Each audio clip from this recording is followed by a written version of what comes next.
Tonight I have Mr. Niyi Akinshiju, who is the chair of the Rivalry support group, and Mr. Anthony Ehilabo is a lawyer and a member of the PDP. Thank you so much, gentlemen, for coming tonight. Thank you, sir. It's a pleasure. Thank you so much. To my mind, one thing that will be paramount is the choices that will be presented to Nigerians. And it's left to your political parties majorly.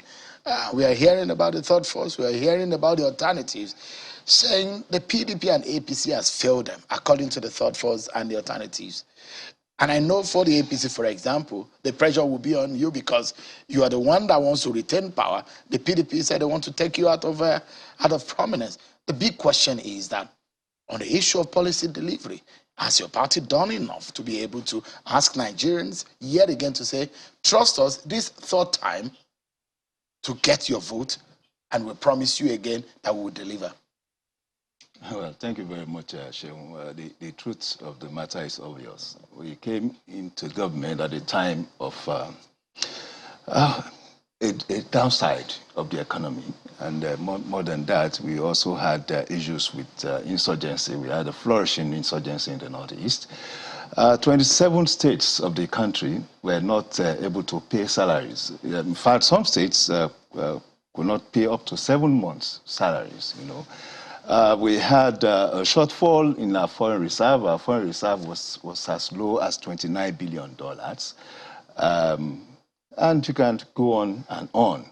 So what the government did was to first stabilize the economy. And unfortunately, you also had an issue with a huge slide, you know, in the price of crude oil, which was which constitutes more than 90% of our revenue per year at that time, you know.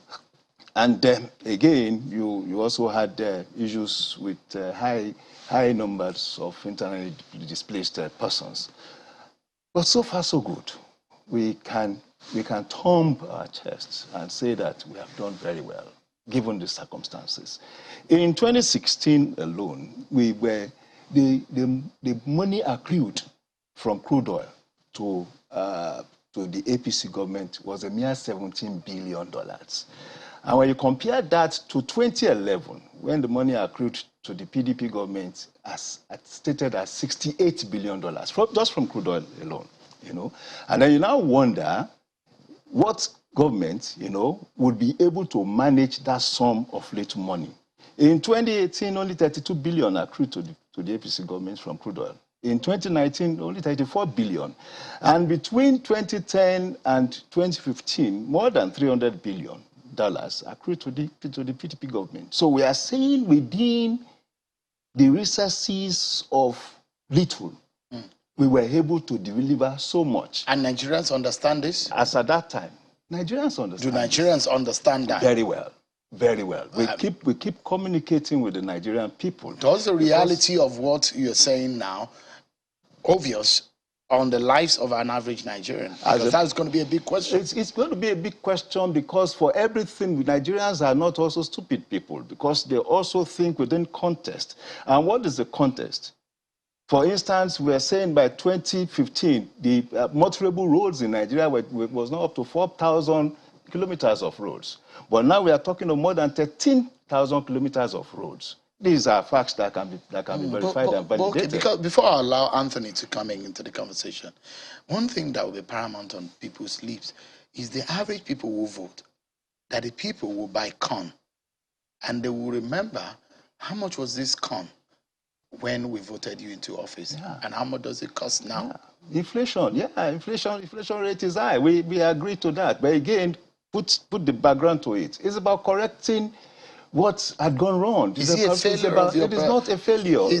How do you explain it? At the time, we were importing wholesale our corn.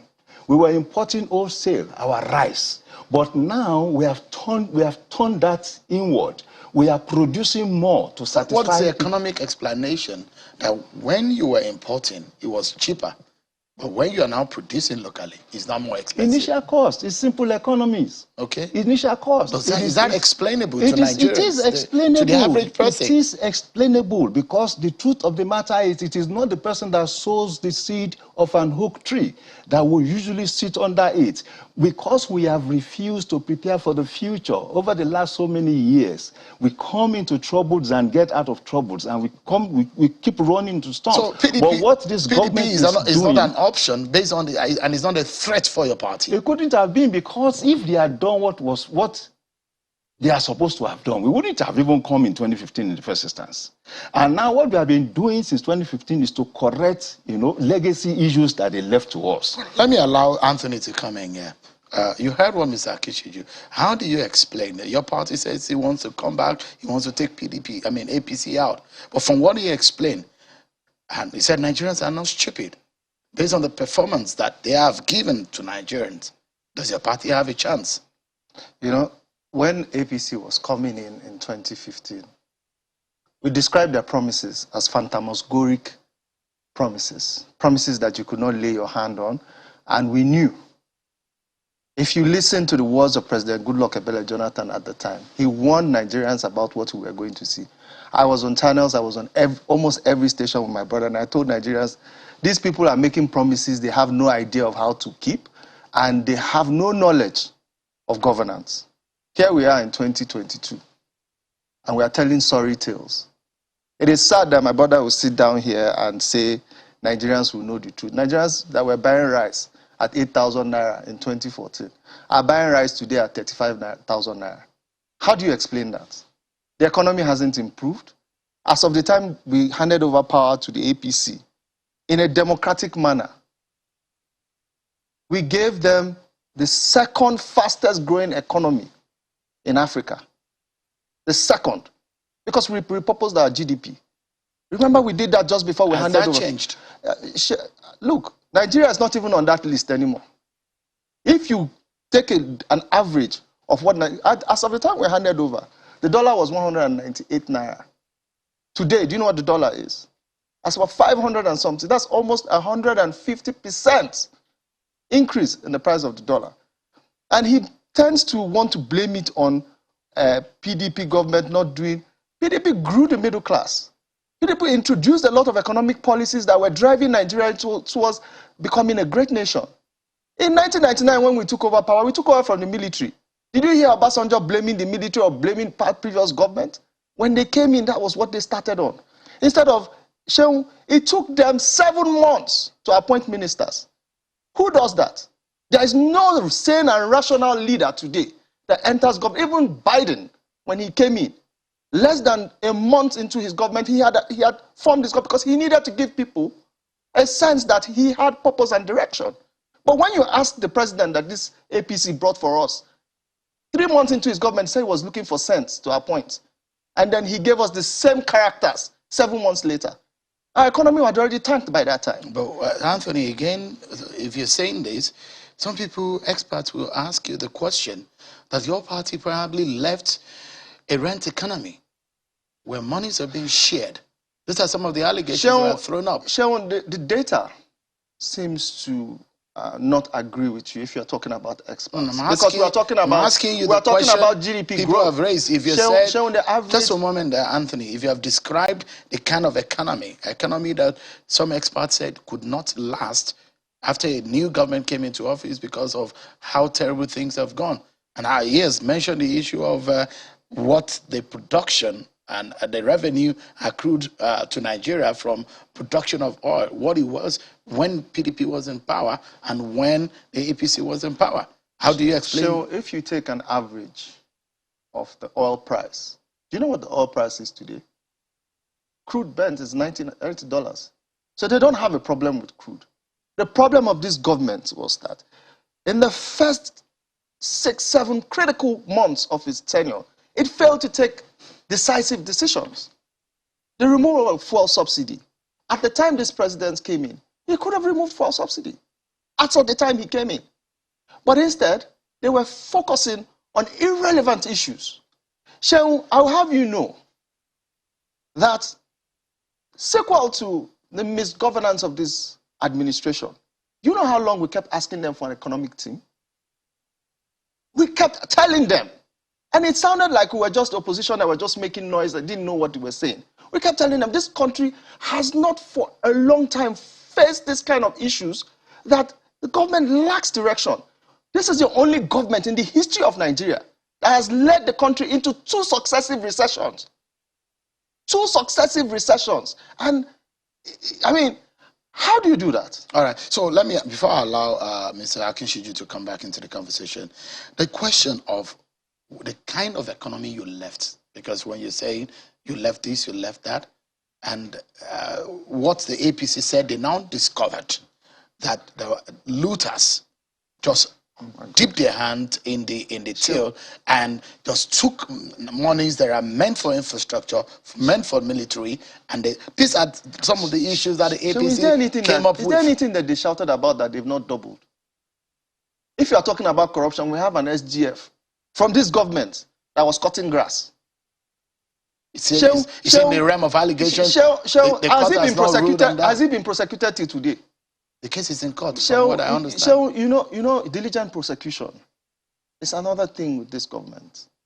Where nobody will sit down and see his country sinking and will be part of that boat. So I asked Mr. Akinshiju a question. Yes. Whether or not the Nigerian people will accept the APC. The question is that, do you think, from what the APC had told Nigerians about your party and how devastated the economy and the state of affairs was when they took over from your party, do the Nigerian people, have they been able to come around getting PDP back into the affairs? It's like a man that has a wife and she's doing averagely well for him and managing with him. And the man hears that there's this beauty queen outside that will do more for him and decides to go for the beauty queen and brings disaster into his home. Nigerians know the difference. Nigerians are not buying rice in a different market. Nigerians are not buying oil in a different market. Nigerians have their cars knocking engine today because they are buying bad petrol imported by a government that Duke Oil today has the MD of NNPC as the board chairman. And we cannot find open source information. We have to go to the UK and the UAE to find information about Duke Oil. So who does that? There is no registered entity that represents the government on the board of Duke Oil. So you don't Duke Oil declared 500 million. You don't think that Nigerian people will accept the APC? So anybody that is looking at the APC right now is either insulated from this suffering, a very small crowd that is insulated from the suffering that Nigerians, by and large, are going through. So Nigerians cannot, he's talking about motorable roads. The PDP left, I know Architect Mike Onolimeme was the former Minister of Works and Works. And I know that as of the time he left government, there were 25,000 kilometers of federal government road that were in motorable condition. So the question I'm asking, and today he's telling us they have 6,000. Have Nigerians come round to want to accept your party back? Of course. Do you travel through any port in Nigeria, go through the airport or go through bus terminals, and people see that I'm a PDP member, and they keep telling me, even before I stepped into the studio, when I put a post that I was coming on this, people kept saying, please, PDP, you are the only choice we have for 2023. Mr. Akinshiju, let me allow you to respond. As if we are given or inclined to forgetting things, you know. Nigerians are not stupid people. You know, the facts are clear. And here, my friend here talked about Nigeria growing as the second fastest economy in Africa, when indeed now Nigeria is the largest economy in Africa. The largest economy. What you need to do is just Google. And that had been for more than 3 years. The PDP revalued the Nigerian economy in 2014. Revaluation. And it went to $558 billion. Okay? After its revaluation, rebased everything. By the time they were leaving, that economy, by May 2015, had declined to a value of $486 billion. Facts. Check your Google. You know, 486 billion. That was the legacy size of the economy the Buhari government inherited. That size had now moved to $514 billion as of today. And that is why it is the biggest economy in Africa. Okay? Now, 2, The Buhari government inherited more than 100 million people living under $1.90 by 2015. By 2012, the poverty rate, the population of poor people in Nigeria was 112 million people living under $1. $1. So you can imagine if if that rate had been 1.9 cents in 2012, you can only imagine how many Nigerians will be living under $1. Today, despite recession, and the recession we are talking about are not self-inflicted recessions. They are recessions. They are recessions propagated across the world. But the first one is, I mean, we understand the first one. The first one, the second one was COVID-19. But the first one was because of crashing price of crude oil. What about that was the meaning. That was the reason for it. The Financial Times report. That was the IMF report about the first. The first one had to do with the crash of price and, of course, crash in quantity produced. Simple things. No, we'll come to that. And this is it. This is it. Because I wanted us to get it right. As at the time they rebased, you had an economic team. The PDP had an economic team, and by the time they rebased, the GDP was at 6.58%. In 2014. By 2015, when they were leaving office, the second quarter, the PDP had declined to 2.35%. It was this same Buhari government without a cabinet that moved the GDP in the third quarter, the first quarter of his full time in office, that moved it from 2.35% to 2.85%. Please Google. Well, unemployment rates when Buhari government came into office was less than 20%. Was 18% precisely. It was 18%. It was 18%. But now what? Now you had. Don't forget, you had a recession. You had a recession where the amount, and I'm telling you that we'll talk about borrowing. Can we talk about 9 trillion? Today it is 30 something trillion. Can we talk about money? We're paying 97 kobo to 1 naira. For every 1 naira we have to pay 97 kobo for loans. Depended directly on the earnings of that family. Borrowed our future away, and we can't see it anywhere. That had capacity to manage this little. You had so much to do. You have so much money to do. But you frittered away the money. I don't understand. How does someone who knows that we bought rice at 9,000 naira, buying it at 35,000 naira, and he's telling us that Nigeria is better? We are talking about rice as if rice is the only thing Nigeria all commodities in Nigeria have. Nigerians more than that. You now have more than 4 million Nigerian farmers. Nigeria is the poorest country in the world today. You have more than. Mr. Akishiju, just a moment, because you need to take a breather. It has to do with your party needs to explain to Nigerians why Nigerians should want to vote them back, and your party needs to, just a moment, your party also needs to explain to Nigerians why do you need to be retained in office. We get to wrap up our conversation on the quality of the leaders that your parties are presenting into 2023 election. It's very critical. Nigerians want an option, a veritable election option at that, to take this nation forward. We take a breather, everyone. And when we come back, I'll allow my guests here to debate more on what is in need for Nigerians. And also we'll get Mr. Sonny Monidafe later on to come and talk about his ambition of wanting to be, to get the top job of the APC, that is the national chairmanship job. Sonny Monidafe from Delta State and Adamawa State, and is eyeing the #1 seat in APC. Stay with us, everyone. We'll be right back.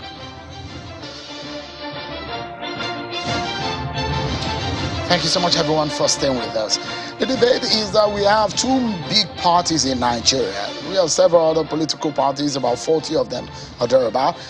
But largely, there is a ruling party and there is a main opposition party. PDP has ruled Nigeria for over 16 years. Now the APC is being at the helm of affairs for, say, 7 years now.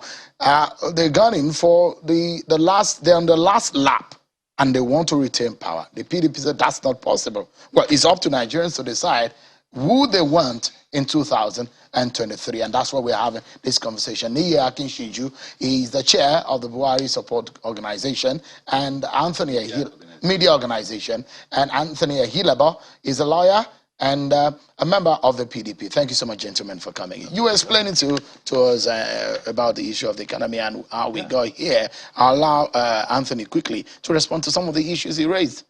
Well, Seun, you know, it's interesting that Nigeria right now is currently in a debt flow of about 38 trillion naira, whereas this government met it at 9. This is a government that spent 16 years in power and just got 9 trillion, which is acceptable. Is it a wrong thing to borrow? Sure, it's not a wrong thing to borrow if we can see what that money was used for. Can you see? Sure, I traveled the Nigerian roads from Abuja to Benin. It's a death trap. Sure, there's almost no road. Is that the only road you travel? Sure, I travel almost every Nigerian road you can think of, except some roads maybe upward north or a few roads that, well, you see Sukuk funding for big good portions of the road. But I tell you, it's a sorry state that we live in. What about the rail projects? Sure, those rail projects were not initiated by this government. And by the way, they can't even go back to China to borrow more because they've started initiating very bad loans. Look, sure, everything this government has thrived on was put down by the PDP government. We laid the foundation for all of this. We knew where we were driving this country to. But today, look at how much they've taken us back. They've nearly taken us back to the Stone Age, as far as we're concerned. So, you know, we sit in this studio and we think that we can make light of the situation Nigerians are in. I tell anyone that sits in the studio, enter your car and drive to Kaduna. If you are that bold and you think Nigeria is safe, enter your car and just Kaduna, that's 2 hours away. Drive and see if you are safe to do that.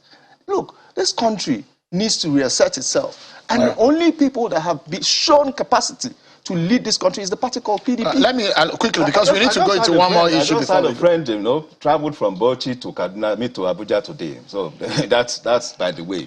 Then is it talking about? It's really interesting. It is deception, fraudulent. You know, to bandy figures around without contest. You are talking of how many trillions of naira as debt? In what context?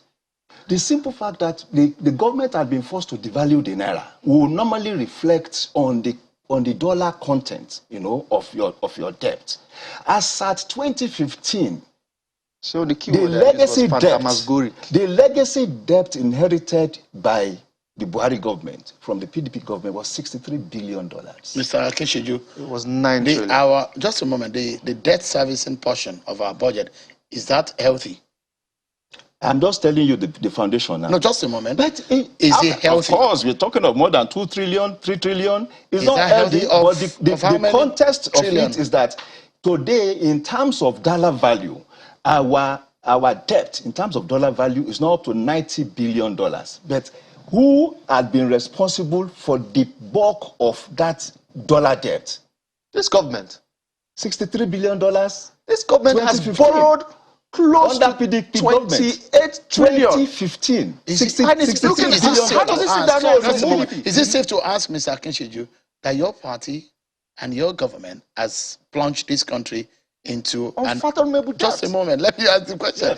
Yeah, an irredeemable debt trap? Not at all, because the little sum we had borrowed. I'm using the word the little sum deliberately because you first remove $63 billion from the $88 billion that is the figure now. That is the little sum we have borrowed. We are using it appropriately. Right. We are building roads. Let's speak in numbers Nigerians can understand. Sorry, please. Let me land. Land, please. We are constructing roads. Oh my God. We are constructing airports. You know, the people of Ogbomoso today, to Ilorin, to Jeba, to Mokwa and all that, will tell you they are seeing roads. And I'm saying the federal government have been able to construct more than 13,000 kilometers of road.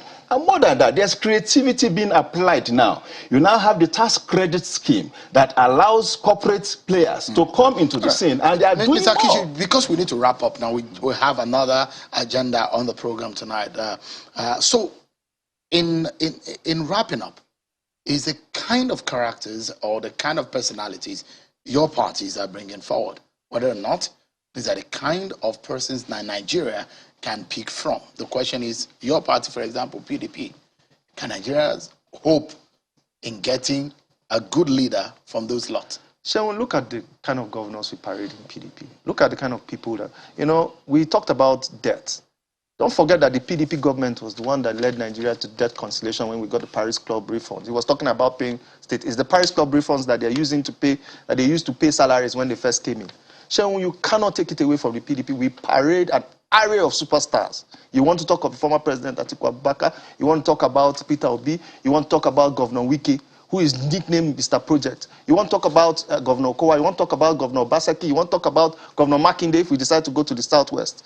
Shehu, PDP does not lack capacity. And that's what we've always provided for Nigerians until these guys came with their phantasmagoric lies and tried to confabulate everybody. Look, we are not telling Nigerians, we are not here telling people are suffering. If he doubts it, let him go to a market space and say Nigerians are enjoying and see what will happen to him. Because we are not here to, Nigerians need rescue. We are here to rescue Nigerians. It's unfortunate when people kind of personalities, throw around on the kind of personalities phrases that your party has thrown up. Can Nigerians hope to get a good leader from them? We got super performers. Either in the governorship class, in the ministerial class, and all that. Because super performers. Are you talking about Governor Fayemi? Are you talking about Governor Nasir? You know, you can start counting, and we don't do what I call 2-3 kilometers road. Our governors do 40, 50, 100 kilometers road. Not all those 3 kilometers road that will spend 30 million to construct and use 10 to 15 million naira to commission. No. We have considerate, well-focused intellectuals in the APC.